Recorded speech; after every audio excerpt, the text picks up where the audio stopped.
So I want you guys to think about this just a little bit differently. I'm going to give you guys a little bit different perspective because you are going to hear us talk a lot about different funnels and follow-up sequences and things of that nature, okay?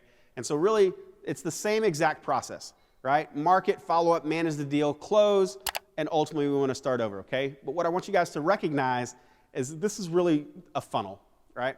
So we're going to put a lot of people on the top of the funnel, and ultimately a few of them drop out the bottom, okay? That really is the intent. So in our world, I want you guys to understand the differences between suspects, prospects, and leads, okay? Suspects are just that, suspects. Suspects are folks that, especially in real estate investing, if I just go buy a list, are those leads? If I just go buy a list of people that own homes, that own houses, are those leads? Okay? They're not. They're just suspects, right? They're suspects because I know they have a house, but I have no clue if they have any desire to really sell their house. Does that make sense?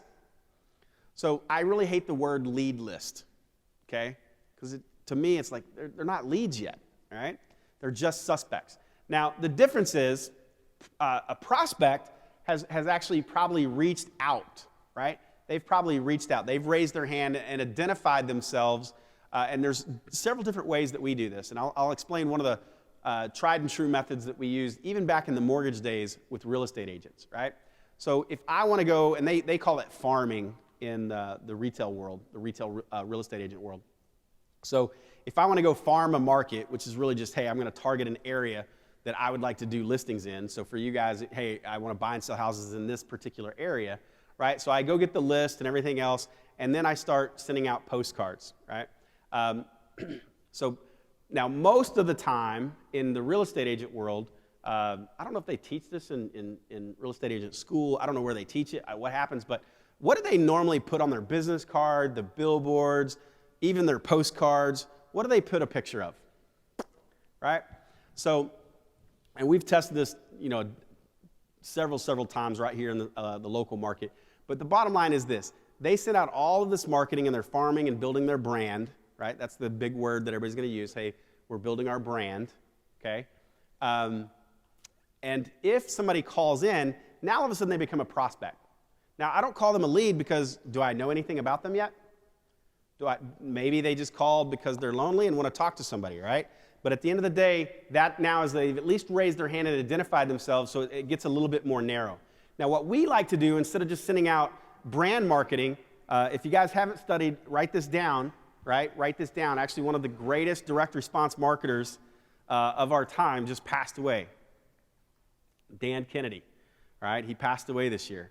But write direct response marketing, all right? That's definitely something you want to read up on and study if you love marketing. If not, you probably want somebody on your team to understand the difference between direct response marketing because this whole process is really built around direct response marketing. So the difference is we've got two types of marketing in general. We've got brand marketing and we've got direct response marketing, right? Brand marketing is really, really expensive, all right? It's hey, we want to buy brain cells and we want you to think of our brand or our image or things like that. And they spend a lot of money to stay in front of you, okay? Now, most small businesses, and I can almost guarantee you if you're in this room, you really can't focus and probably don't have the budget to really build a brand, okay? So as an example, to give you guys kind of the numbers around some of this, does anybody know the We Buy Ugly Houses? What brand is that? Just say it out loud. Homevestors, right? Okay, so how much money do you think that they've spent around that brand? Millions of dollars to build that brand on a national level.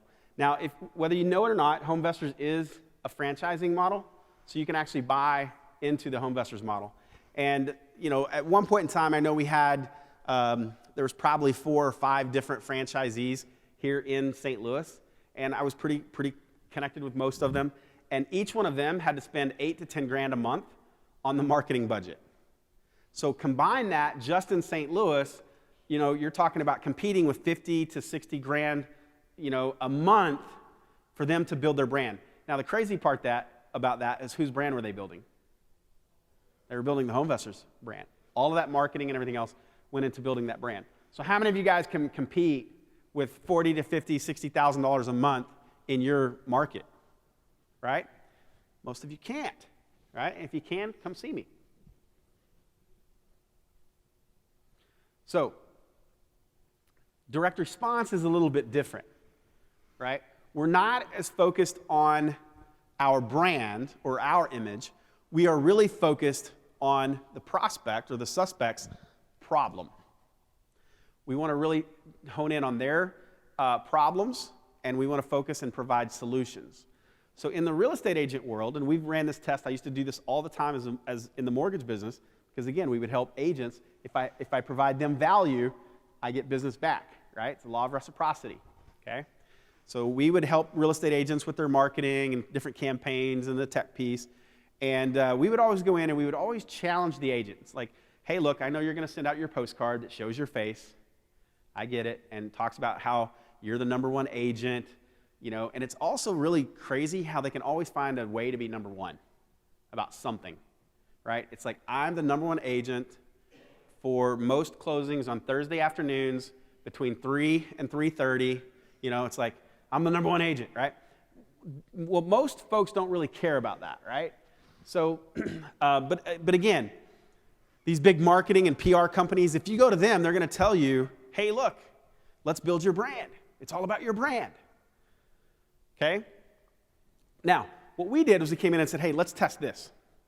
Instead of sending out that postcard that talks all about you and how awesome you are, let's send out a postcard that just offers a free home value guide, right? So a free home value guide. And we would get very specific. So what is today? Today's March, right? We're in the month of March, 2020. So we would send out the postcard, and it would be very specific to the farming area or the neighborhood, right? So I live in a neighborhood called Forest Hills here in St. Louis. So we would send out the postcard to Forest Hills, and it would say, hey, look, for your free Forest Hills home value guide, the March 2020 edition, go here to foresthillshomevalueguide.com. Now, what am I actually doing? If you are thinking about selling your house, what's something you want to know? What's the number one thing that comes to mind whenever you think about selling your house? How much can I get for it? So am I now, so what I just did, okay, I want you guys to understand the power of that little scenario that we just talked about, right? What I just did was, instead of having a whole list of suspects, now I've got prospects that could potentially want to sell their home. And all I'm trying to do is I'm thinking about the suspect market, I'm thinking about my business, and I want to think about all of the questions that they are asking themselves. What are the things that they're going to need? What are they going to go search for? What are they going to go try to find if they are my target candidate, if they're the perfect candidate, if there's somebody that's thinking about selling their home? So I sit there and I ask myself, it's like, okay, what are the things that they're going to ask? And the first question they're going to ask is, how much can I get for my home? So if they're interested even remotely in selling their home, do you think this home value guide would be of importance to them? So we've tested this time and time again, all right? And I will tell you that the lead generation that we get from sending out the home value guide to sending out the postcard of, hey, I'm the number one agent, 20 to 1. So 20 leads to 1 lead. So how many of you guys would like to increase the effectiveness of your marketing, right, without having to spend a bunch of extra money? This concept is super important to you then, all right? So once there's suspects, that's just everybody that lives in Forest Hills, and now I send out the home value guide. Does that really mean that they want to sell their home just because they downloaded the home value guide? Doesn't, right? But now I'm going to talk to them, and I'm going to engage. I'm going to understand. Now I'm going to keep dripping to them. I'm going to stay in front of them. But once I talk to them, now if they're saying, hey, yeah, you know what? I call up Drew, and he's like, yeah, I'm looking to sell my home. I got a new job. I got to relocate. Everything else. Now that drops into the lead bucket, and I'm working that lead a lot harder until I get the actual contract or whatever. Are you guys with me on this process? Okay. It's really important to understand this funnel concept and where where your prospects are at in the funnel, okay? Suspects don't even know they have a problem. Suspects they're not necessarily aware of their problem. Prospects are probably aware of their problem. Maybe they're searching for the information, things like that. Leads they're going to Google and saying, how can I sell my house fast for cash? All right, so whenever we think about the different lead generation strategies and the marketing tactics, it's really important to understand where they fit into the funnel. And so as an example, if I just send out the postcard like we just talked about, I'm sending that postcard to a bunch of suspects. They're at the top of the funnel. So I need to send that out to a lot of folks. All right, now, if I want to go further down the funnel, that simply means they're further along in the sales cycle, so they're probably going to close much faster. So I'm going to get them to the bottom of the funnel. Does that make sense? So as an example, and this is why whenever we talk about Google pay-per-click, this is why those leads are much more qualified. Why are they more qualified? They're keenly aware of their problem, they know the solution, and they're actively searching for the solution. Are you going to pay more for those leads? I promise this one's not a trick question. How about we just agree that I'll stop asking trick questions and you guys actually just answer? Because here's the deal. If you guys engage, you'll get a lot more out of this. So I'm going to ask you again. Do you pay more for those leads that are further in the sales cycle? Do you? Absolutely. Right? So it's really super important to understand this stuff because it's, the book that's in your bags, okay? We've got 9 different marketing strategies. We talk about this stuff and tell you, hey, look, these leads are much more qualified. And this is what we mean. They're further in the sales cycle. All right? So let's get through this. Let's talk about follow-up. All right. So once we identify our marketing, once we're very clear on what a marketing funnel is, where the different leads are, things of that nature, all right, we got to get really focused on the follow-up. All right, now this is where the majority, and it says investors, but I'm telling you, this is business owners, period. Again, doesn't matter if you're dog walking, mortgage business, you're an attorney, doesn't matter. The follow-up is where 92% of investors fail miserably, and I'm going to show you exactly where we get the 92%, okay? All right, so I already told you guys only 2% of suspects will actually say yes on the first call.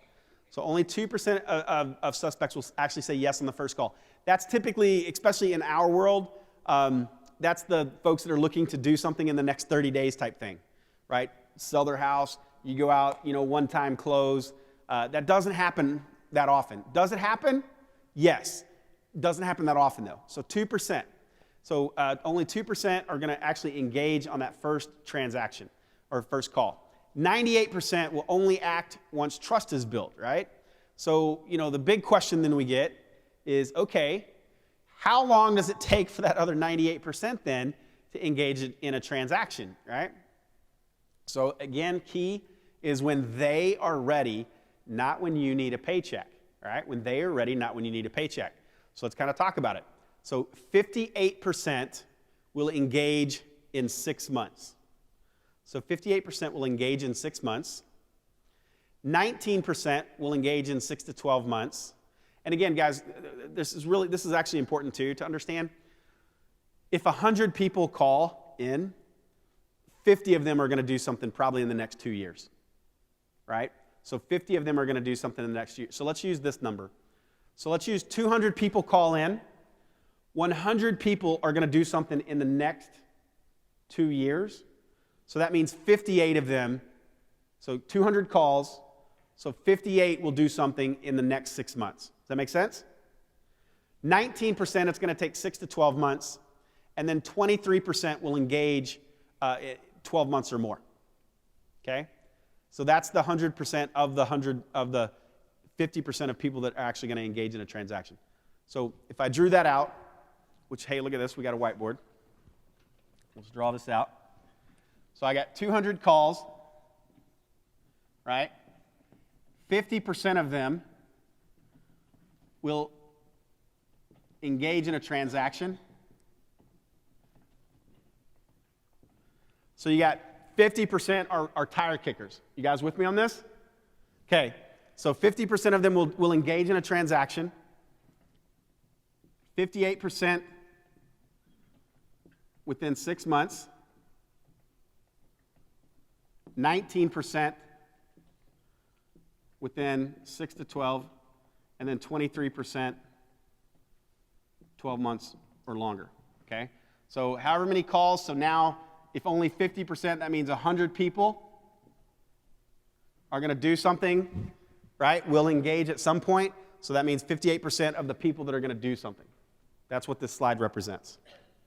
So if we take a look at that, 42% engage after 6 months. So if you want to not spend any more money on marketing and still increase your business by 40% or more, then simply build longer follow-ups. Does this make sense? Okay?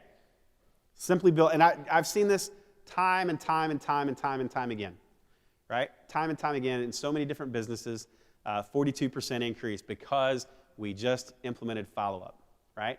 Do you guys know like the queen of follow-up? We did a webinar with her. Does everybody know Marcy? Marcy, can you wave at everybody and say hi? Yeah, so Marcy, sincerely, did you see this in your own business?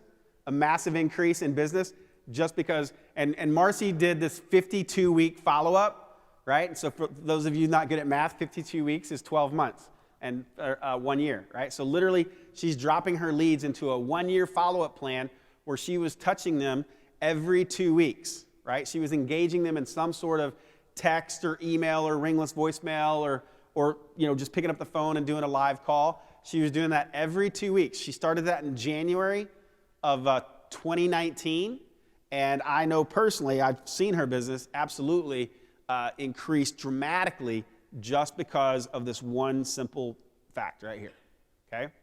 All right, so the bottom line is you have to follow up. Then most folks want to say, okay, before I got to follow up, how often or how frequently should I follow up? So here's the crazy part.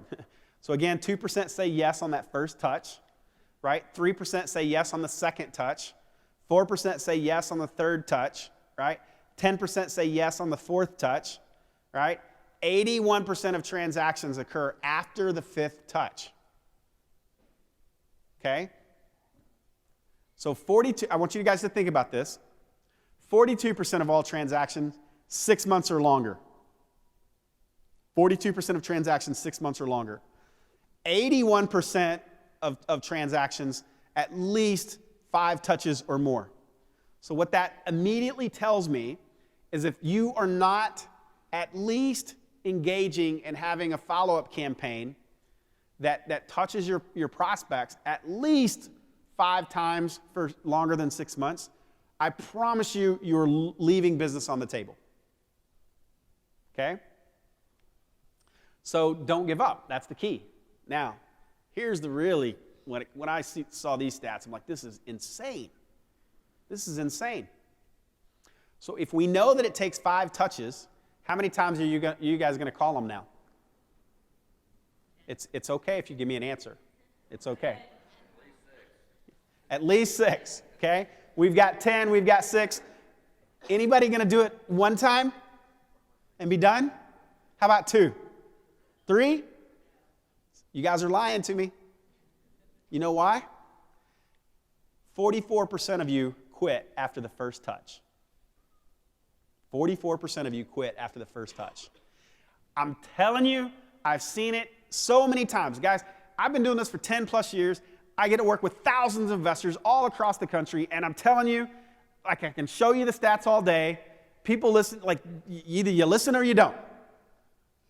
But I'm telling you, I hear it time and time again. I heard it last night at the cocktail party.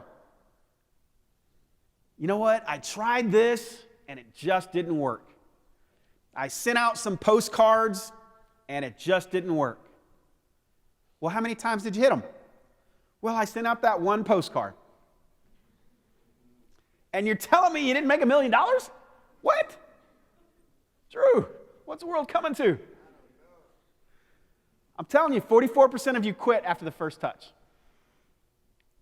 Another 22% of you give up after the second touch. Another 14% stop after the third touch. Another 12% stop after the fourth touch. So can you guys add that up really quick? We got any math like gurus in here? Here, let me cheat for you. There you go, 92%. 92% of investors quit before the fifth touch.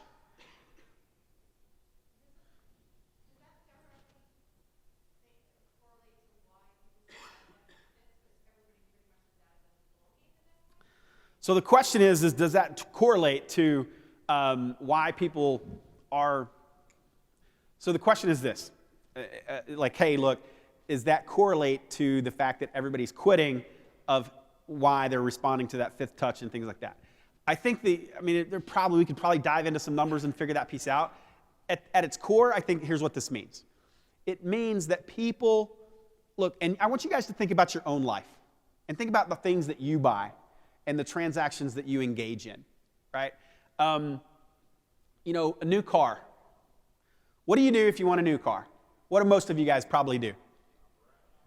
You're going to shop around, but what's the first thing you probably do? Where are you going to go? Probably going to go to Google, probably going to go start searching.